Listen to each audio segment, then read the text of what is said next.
уур мухыг тэргүүтэн муу сэтгэлийн галанд буйнаа шатаахгүй тул зориулгүй ерөөл хэрхэн тавих вэ?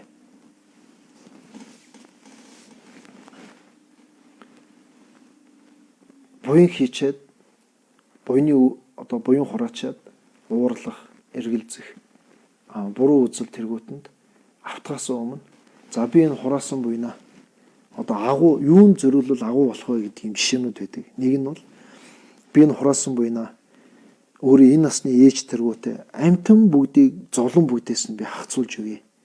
Тэхийн тулд би өөрөө тийж хагцуулж чадах үз төгс гэгэрсэн Бурхны хутгийг олдсон байдаг. За тэгвэл буян зориулчаад ерөөсөө ингэж зориулсан бол дараа уурлахад ерөөсөө дарагдахгүй байх юм уу? Зарим тохиолдлоор хүнд хэр хүчтэй уурсан тэргүүтнээс болоод бурхан болоход зориулсан ч гэсэн тэр нь бүр байхгүй болохгүй мэхэд хүчин сулрах тодорхой хэмжээнд дарагдах байна. Тэрийн номон дээр айлсан байдаг. Энэ нь би та бүгдэд ерөөсөө зориулчаад тэгэл уурлаад тахт яах ч үү гэсэн ганц тийм ойлголтоор битгий юмд хандаасаа. Бас тийм байдгийн байх шүү гэдгийг монголоор юу ч хэлдэг үлээ анхааруулж энийг та бүхэн бас хичээгээсэй гэсэн ийм сэтгэлийн үүднээс хэлж байгаа юм шүү. Та бүхэн энийг амьдралдаа хэрэгжүүлээрэй. Өөр би энэ хураасан буйнаар миний энэ хураасан буйнаар хамаг амьтанд амар амуулан бий болох гол бий болох орон болсон, бий болгох орон болсон Бурхны шишин зөв бүгдэд цаг бүгдэд дэлгэрэх болтугай. Шишний дэлгэрүүлдэг дээдс багш нарын өлмөө бат байх болтугай. Эдгээр ч гэсэн агуу ерөөл би хамаг амьтанд туслахын тулд дээдийн номыг барих болтугай. Түүнд буйнаа зориулъя гэх эдгээр нь бол буйныг энэ уур тэргүүт нь шатаалахгүй байх ийм зориулгуудын жишээнүүд байдаг. Энэ дээр бас нэмээд хүмүүс өдөр тутмын энэ насны олон үйл хэргийн тухайд буйнаа зориулж болно шүү дээ. Тэгвэл 90 дарааны хувьд нэг юм байна. Би энэ хураасан буйнаа өөрийн их болсон амтан бүгдийг золон бүгдээс хагцуулахын тулд би өөрөө Бурхны хутгийг олъё. Түүний тулд буйнаа зориулъя. Ингэж Бурхны хутгийг олохын тулд ялангуяа би энэ насанд өөрийн аав ээж өөрхийн бэ эдгээр хүмүүс тусуулах болтугай. Эдгээр хүмүүсийг амар амгалантай муу юмнаас ангид байлгая. Түүнд зориулъя. Инхийн тулд би болон эдгээр хүмүүс би ерөөл элдвийн барцаадаас ангид байх болтугай. Түүнд бас зориулъя. Тэгэхээр хамгийн алс юмд зориулчаад ахаад нааш нь жижигрүүлж бүр өдөр тутмын амьдралын юм руугаа дараа нь тэхийн тулд инхийн тулд гэж ингэж зориулж болт юм байна. Тэрийг та бүхэн бас анхааран авах болгож аваарай. Хичнээн уурлахгүй шүү гэд төвчээд байх нь хизээ нэгэн өдөр улам том болж тесэрч гарч ирэх тохиолдол байж болох уу? Байж болно. Яагаад тэгэхээр нэг жишээ авъя л да. Номон дээр ийм айлтар байдаг. Мод ч халуунд ингээл үрээд ивэл тэрнээс гал асч болно. Яг түн шиг хичнээн сэтгэл тайван тогтун сайхан хүн бай. Оролдоо л ингээд ивэл тэр хүн нэг өдөр цухалтнаа. Цухалдаж мэднэ. Хүн болгож тэхгүй штэ цухалдаж мэднэ. Яг түн шиг та гэр бүл дотор ч юм уу эсвэл нэг хамт ажилтдаг хүн ч юм уу эсвэл ах トゥ угийн хэн нэгэн ч юм уу яг ингээд нэг уурлахаар хэцүү үйлдэл наашаа гарах үед би уурлахгүй шүү гэд хүчээр бариад уурлж болохгүй шалтгаан нөхцөл учир шалтгааны үүднээс яг тийм юм тулгарх үед өөрт төрж байгаа тэр мэдрэмжийг төрөхгүй болох тэр үйл явцыг тухайн тэр үйл явдал өрнөсний дараагаар түүнээс ангид тустай байх үедээ өөрөө дадуулж тэрийг уул мөргүү сэтгэлдээ чөлөөлж байхгүй болгоогүй хураагаад л үл тесрэн гэдэг нь болд юм шиг байна. Хураана гэдэг өнөөдөр би уурлахгүй шүү гэд гүрээсээр байгаад өнгөрч. Маргааш ахаад гүрээ. Нөгөөдөр ахаад гүрээ. Ингээд нэг сар гүрээ. Тэгээд яаж юуна гээл өөрөө ирэхгүй. Ингээд нэг тесрэн гэж ярьдаг. Муухай хэлнэ гар биеэр ямар үйлдэл хийдэг вэ тэрийг хийж мэднэ. Тэгэхээр нэг удаа төвчээд тэр төвчгэд нэг юм хорж үлдэж шүү дээ юм сэтгэлд нэг юм. Тэрийг л байхгүй болох хэрэгтэй байна. Тэрийг байхгүй болгол тэр тесрэхгүй. Яагаад? Тесрэн гэдэг чинь нэг юм байж үл тесрэнэд. Савн тесрэхээр нэг юм хураагаал үл тэрний их болж гоод хэмжээнээсээ хэтрэхээр дэлгүүрнэ гэдэг шиг юм болох гээд байна шүү дээ. Тэгэхээр савнд нэг жоох юм хийх үед одоо энийг дэлбэл тесрүүлж болохгүй шүү гэж түн аргаллаа гэж бодоход бүр их бол аргалт хийхгүй шүү дээ. Баг байгаа дээр нь орсон юм аваад гаргаад хаяад юм гэдэг шиг байхгүй юу. Дөнгөж ингээд яах вэ? Тэрийг энэ гарч байгаа бодвол өөр одоо номоос үндслүүд учрын шалтгаануудыг бодож сэтгэлээ ингэж чөлөөлж тэрийг үлдээхгүй байвал тэр тесрэхгүй гэх юм уу? Тэр нэг өдөр задарч өөрөө буруу үйлдэлийг гаргахгүй байж болно. Тэрийг зүгээр байлгал хураагаад ивэл тэр магадгүй тэгж мэднэ шүү гэж хариулъя. Дараа нь урд төрлөөс дадсан дадлаа таних чадамж хүнд бий болох боломж байх уу? Танин барих арга байгаа юу? Чадамж хүнд байгаа. Хүнд байгаа. Хүн согтуу байхад ер нь л одоо ямар хүн бэ? Урдын дадал нь ямар вэ гэдэг олон шинж гардаг гэдэг юм лээ. Хүн өөр дээрээ ингээд аваад үцхэд та ирэх үү тэгжүүж өргөө ямар вэ гэдгийг таньэр гэсэн үг ерөөсөө биш шүү. Зөвөр өөр хүнээс тэгж харж болдог гэдгийг настаа өвөө эмээр хэлдэг байсан. За номон дээр гарч байгаа арга бол ер нь урд төрлөөс дадсан дадлаа гэдгийг хинч надад зааж өгөөгүй. Би тэрийг хүнээр заалгаагүй буюу инги гэж одоо өөрөө тэр нэг хичээгээгүй аяндаа би болоод байгаа. Одоо дадал гэдэг юм аяндаа би болоод аяндаа өөрөөс гараад байгаа үйлдэл тэр бодлууд бол урд наснаас татсан дадал гэдгийг жишээнүүдээр тавьдаг. Та эргээд нэг боддоо та бүхэн. Ер нь уурлахыг хүнээр заалгаж гүү юм шиг л байгаа юм да гэж би боддгийг. Юм шунах гэдгийг хүнээр заалгасан үгүй. Хөөе чи энэ шунал та энэ гой цаг байна штэ. Чи шунж мэдэхгүй хачуу юм а гэж бараг л хэлүүлээгүй. Түүнээс гадна тачаах сэтгэл, омгийн сэтгэл гэтэр ер нь хүнээр заалгаагүй. Энэ яаж ихээр хүнээр заалгаагүй. Би учрын шалтгаан бодох хэрэггүй. Аяндаа илрээд байгаа бол урдын дадал. Урд насны дадал. За магадгүй энийг та таних чадамж хүнд бий болох боломж байгаа. Энийг та яаж таних арга юу байна вэ гэхээр та өөрийгөө сэтгэлийг ярьж байгаа үг үйлдэлээ хянах хэрэгтэй. Хянах гэдэг бол өмнө хэлжсэн ядлаа биеийн сэтгэлд ачаал байхгүйгээр хянаад. Тэгэл одоо тэмдэглэл хөтэлдэг бол эсвэл орой тооцож боддог. За би нэг тэглээ шүү. Би ингэж байна шүү. Гэт ингээл бодогдох хэрэгтэй.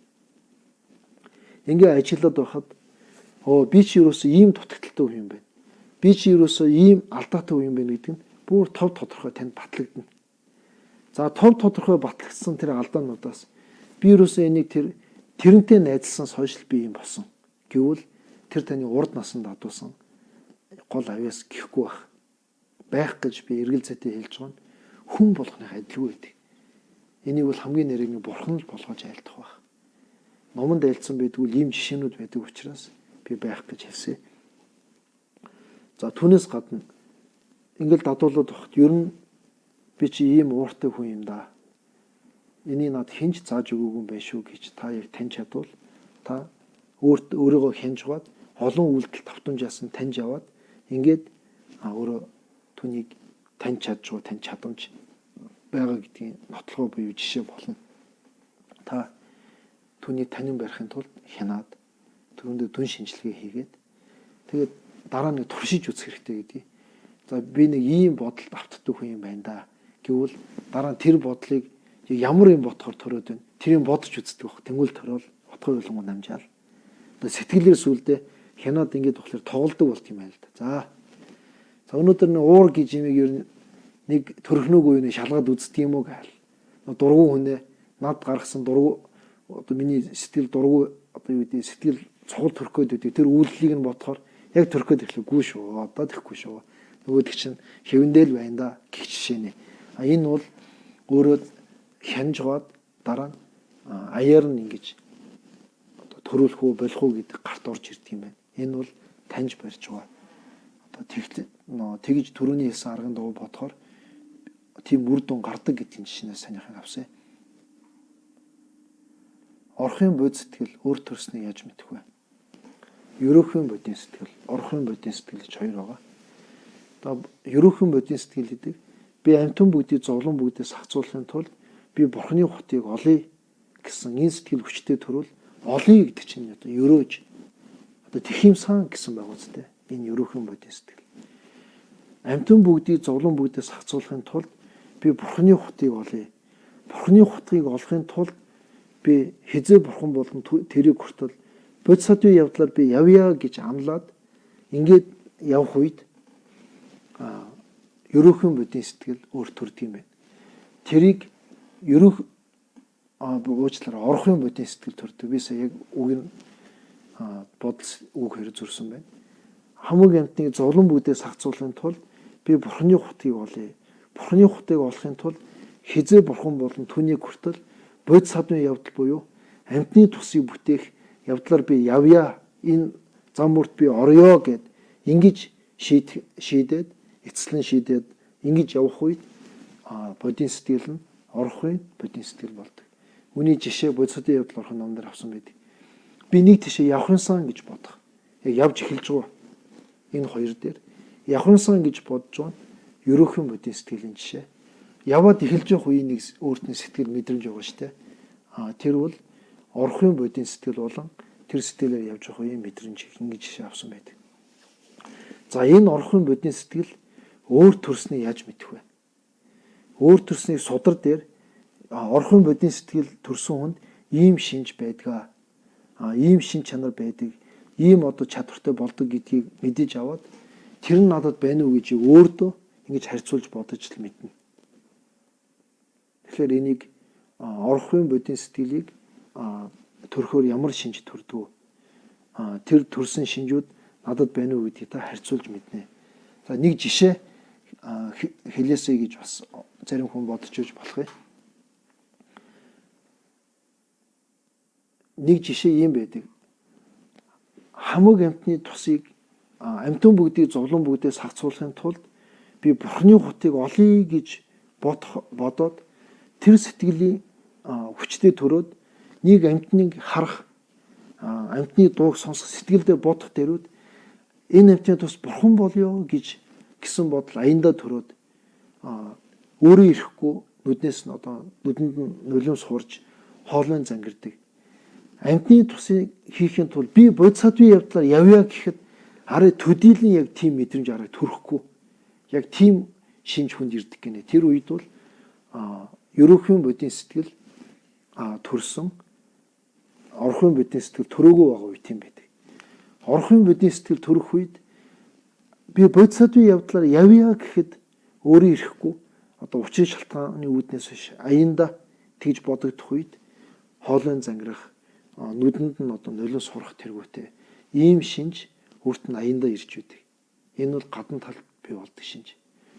Энийг асуусан бас нэлээ ойлголттой гэх юм уу ном нэлээ судалсан асуусан шүү байна. Тийм учраас би магадгүй тань тустай байж байгаа би сайн мэдэхгүй л да багшнаас сонсныг ахиулаад хэлэхэд ерөөхөн бодийн сэтгэл орхын бодийн сэтгэл анх төрөх үе одоо би ярьлаа шүү тийм ээ.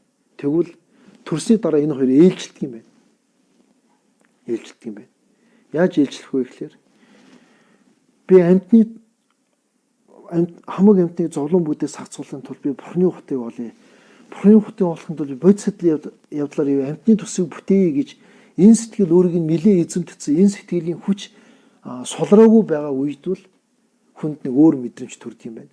Энэ үед орхын бодийн сэтгэл нь өөрт нь бодийн сэтгэл нь орхын бодийн сэтгэл байж байгаа. Зарим үед юмс өөрийн мөч нараар бүтсэн юм шиг ийм үзэгдэл тодроод нүдэнд нь эсвэл 5 мэдрэх айл нэгэнд нэгнээр дамжиж тийм бодол төрөөд тийм ухаан төрөөд түүнээс юмс өөрийн мөч нараар бүтсэн юм шиг ийм бодол өөрт нь яг ингээд одоо 6 дахь мэдрэх үед нь тодрох үед хамаг амьтны тусыг бүтээхийн тулд би бодис садын явдлаар явъя гэсэн тэр сэтгэлийн хүч жоо сулардаг юм байна л да. Ямар гэдэг юу? Юмс өөрийн мөн чанараар бүтсэн байна гэдэг 5 мэдрэхүүгээр дамжиж хүлээж ав. Тийм одоо үзэгдэл тодроод 6 дахь мэдрэхүйд юмс өөрийн мөн чанараар бүтсэн гэсэн тийм үзэгдэл тодрох үед тэр жагаан сулардаг. Тэр үед бодийн сэтгэл байгаа л да. Тэр нь бол ерөөхийн бодийн сэтгэл болж ингэ солигддог гэж номонд хэлсэн байдаг. За зарим хүмүүст би бүр гайгүй ойлгож идэл бүр сарниулсан бол уучлаарай. Та ахиа сонсоод үзээрэй. За сүүлийн асуулт нь сэтгэлийн хүнд байгаа авьяасаа алга болговол зовлон амсахгүй юу? Сэтгэлийн мөн чанар нь юу вэ? Сэтгэлийн хүнд байгаа авьяасаа алга болговол зовлон амсахгүй юу? Энд янз бүр байж болох болов гэж бодож байна. Сэтгэлийн хүнд байгаа авьяасыг алга болгоно гэдэг ямар үед алга болох вэ? Сэтгэлийн хүнд байгаа авьяас алга болоход магадгүй их буруу үзэл тэргүүтнэр их хүчтэй бодоод тэгж одоо тэр авьяас бүдгэрч алга болох юм бол мэдээж одоо буруу сэтгэл буруу үзэл тэргүүтнэр үүднээс одоо зовлон амсах байхаа. Гэтэ сэтгэлийн хүнд байгаа авьяасыг бүгдийг алга болгоно гэж бол асуугаагүй байх гэж бодож байна. Энэ сэтгэлийн хүнд байгаа муу авьяасыг алга болгоход бол зовлон амсахгүй. Сайн авьяас дээр л би тогтож хариулъя гэж бодож байна. Сайн авьяас бүгдийг гэж бас бодохгүй байна. Зарим нэг одоо жишээлх юм бол хүн их гоё бичдэг бай гэж бодъё те. Гоё бичдэг өнсөлдөө бичиж чадах болчих шүү дээ. Сараацаар татлагсаар угаад яг нөгөө тийш гоё бичиж чадах болж. Энэ бол энэ авьяас хуруунд байгаа авьяас биш юм байна л да. Мэдээж одоо хуруу арай өөр онцлогтой байгаа боловч ингэж бичиж байгаа авьяас бол сэтгэлд заавал тийм авьяас байх хэрэгтэй юм байна. За энэ авьяас байхгүй бол хүн бич чадгаа болж байна гэдэг бол энэ олон хүчин зүйлээс болж ингээ сараач татлагсаар угаад алга болж байгаа нь бол тэр авьяас байхгүй болоход зовлон амсахгүй байна. Яг байхгүй болж байгаа үед тэр байхгүй болсноос болоод би ч айгүй муухай бичдэг болчихлоо, гоё бичдэг байснаа бич чадгаа болчихлоо гэд сэтгэл шаналж байгаа нь бол тэр авьяасыг алга болгосныг өөрөө зовлонтой байдлаар хүлээж авч зовлон ирж байна. Тэрүүл тэрний нэг нөхцөл шалтгаанд л явж байгаа. Түүнээс тэр нь өөрөө байхгүй болгон шууд зовлон мэдрэгдэг гэсэн ойлголт биш байна.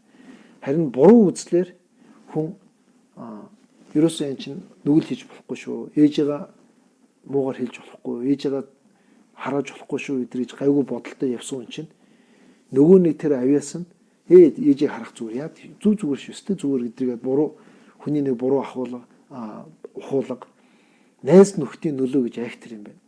Ерөөсөө найз нөхд нь чистэ тэгээд тогтъё гэдгийг яршиглаж наата хаяач ээж мэж юу яршигл байна гэдэг шиг ингэж хэлсээр байгаад нэг өдөр ерөн тийм байна болио л ээж ядаргаатай дандаа л намайг ингэчхий гээл ингээл уурлаад ингээд нөгөө авьяас байхгүй болж байгаа юм байна.